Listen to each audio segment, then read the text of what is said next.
Hello. Hi, Patrick. How are you? Excellent, Janelle. How are you? I'm fantastic. Happy New Year. Are you celebrating 2014 or 2720? Somewhere in between. All right. What does an android do after midnight tonight? Excuse me? Say that one more time. Yeah, what does an android do after midnight tonight on New Year's Eve? Well, we are going to be in Atlanta.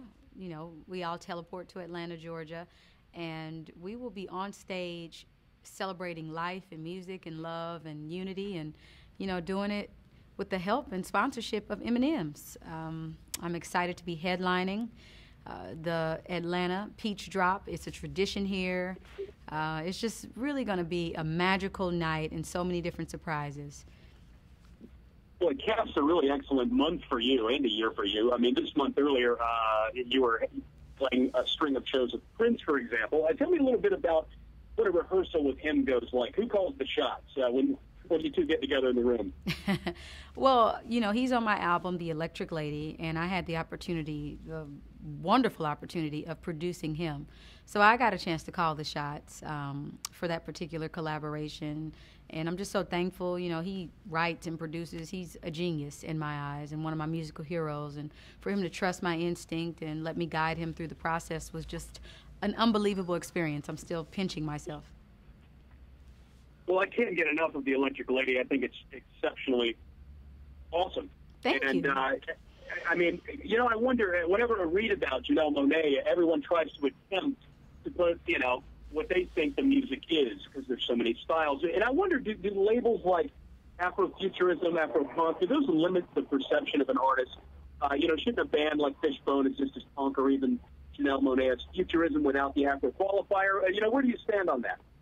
I don't really, I'm not a fan of labels. I do enjoy hearing the descriptions that people have of the music and of me. And I think that, it depends on perspective is everything. If you're sitting to the left of the sun, it looks totally different than when you're sitting to the right of it. So perspective is, everybody has a different perspective of what they think about the music. And I'm just thankful that they're thinking of me. There are lots of incredible artists out making music, and to be able to have the attention of so many people and for them to buy the music and the album and to continue to support me at this early stage in my career, I'm very thankful for that.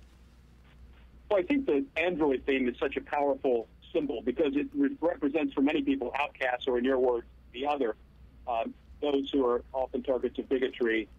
Do you think this is the year when equality for all will finally emerge? Say that last part again, please.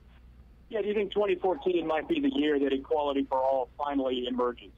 I think that we have we are. I'm hopeful. I'm optimistic about us coming together and, truly celebrating our differences and understanding that there's no hierarchy here, that there's no one person better or more superior than the other. No pun intended. When I speak about the other, I'm speaking about, when I speak about androids, of course, I'm paralleling that to the other, and the other may represent the woman, the minority, the person in the gay and lesbian community, that person who is oftentimes discriminated against because of who they love or the color of their skin or the class that they come from. And so I just love bringing awareness as an artist. I think it's important to bring awareness to the many different hardships that we may have as people, and how we can just open up our minds and truly embrace those things that make us unique, even if it makes others uncomfortable. Well said. And, you mentioned perception earlier. Did you ever arrive at a point in your career when you just said, you know what, I don't care what people think anymore? And if you have arrived at that point, what kind of put it over the edge? When did you just finally release? Well, I don't think I ever stopped thinking that or thinking that way. I mean, to a certain extent, yes, you do. You put out music and you write words where people can understand where you're coming from. And, I try to inspire and uplift. And sometimes I want people to just dance. And sometimes I want people to cry. And sometimes I want people to think about themselves. And, it just depends on the song and where I'm going musically. But I don't spend a lot of time sculpting my image or who I am as a person based off what someone else may want me to be. Because at the end of the night, we all have to deal with ourselves. And if we're not happy with us, then there's nobody else who can get into your body and live it for you, unless you're a clone or you're an android or something like that. Janelle, what is your songwriting discipline? Do you do it every day? Do you force yourself to write? I write something. I do actually, I will say 7 days out of a week, I'm at least writing something down like 6 days, 5 to 6 days a week.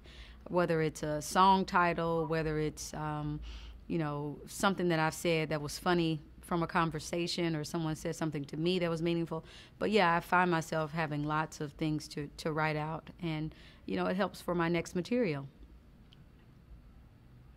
Speaking of next material, when do you expect to complete the next installment, Suites 6 and 7? Have you already written those? Have you? What's the game plan for you? Well, I have a lot of things up my sleeve and a lot of different surprises, and I've learned, just to, when the time is right, speak about it, do things according to your soul clock, and don't be too ahead of your time. Yeah. What would you say is the biggest challenge that comes with, mapping out and writing a series of albums based on a storyline concept? And how did you know when The Electric Lady was finished? Was there kind of a spark where you said, that's it, we're done? I actually, let me see. I will say that with The Electric Lady, I was inspired by my paintings. I was inspired by painting every night and painting this female silhouette. And I did this for like 3 months straight, and I had so many paintings when I got back home, and my friends and family, they encouraged me to name this series of paintings. And I tried to come up with a name and had a really hard time figuring out what that name was. And I just listened to the energy. I listened to I felt the visceral reaction that I got from each painting, and the Electric Lady, those words came to my spirit, and I started to think of a world where there were more electric ladies, a new 21st century woman who's bold, who is audacious, who is fearless, and she, is truly becoming the change that she wants to see in her community. And I started to just write songs, and I started to put together horn arrangements and string arrangements to get out all the complexities of us as women, and to show how, we're not all monolithic, we're not all the same. And, I brought community into the album. I brought in a community of artists like Esperanza Spalding, Erykah Badu, Miguel, Solange Knowles, and Prince. And I brought them on the album to help me tell these universal stories in unforgettable ways. And so I kind of went by my soul clock, how I felt the world, where the world was, what I felt like they needed to hear, what are some issues that people are not speaking about, how can I bring awareness to certain things, and how can I do something artistically that will be of inspiration or serve a greater purpose in the future. What do you think you taught those guests when you worked with Prince and Erykah Badu and Miss Spalding? What do you feel like you taught them? Well, I guess you would have to ask them what they got from me, but it was such an organic process. A lot of it was truly inspired by our private conversations, and I speak to all of them offline about, the state of the music industry, the state of the world, where we are, our responsibility as artists. And, when you listen to the lyrics in Queen, those were true conversations that Erykah and I would have, about women and about those who are oftentimes marginalized. And, Esperanza and I, we have a song called Dorothy Dandridge Eyes, which shows female appreciation and how it's important that we appreciate one another and we're there for each other as women. And so I think that we just learned a lot about each other. We were able to learn things from each other. I think that all of these artists, they're writers, they're producers.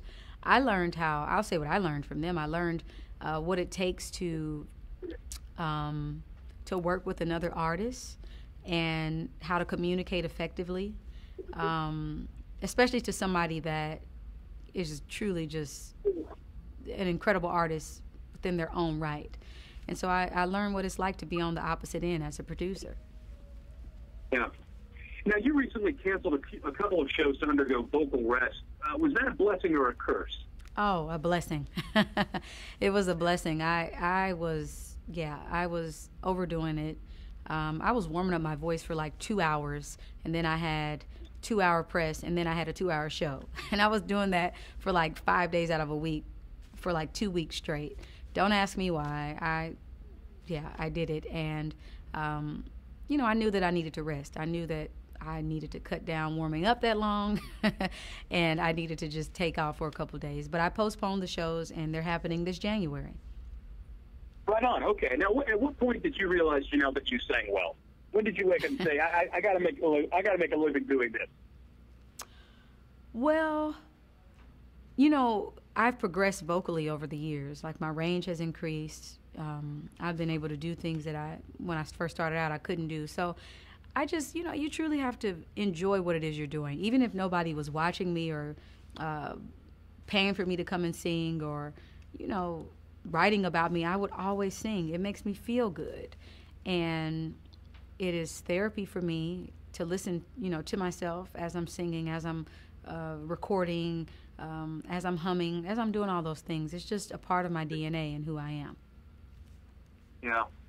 Well, I can't get enough of We Were Rock and Roll. I just think so many of your songs are beautiful, and they stay with you. They stay with you. And keep doing what you're doing, Janelle, because you're fantastic. And thanks for taking the time today. Oh my gosh, thank you. Thank you so much, and Happy New Year. Same to you. All right, have fun tonight. All right, take care. Bye-bye. Bye-bye.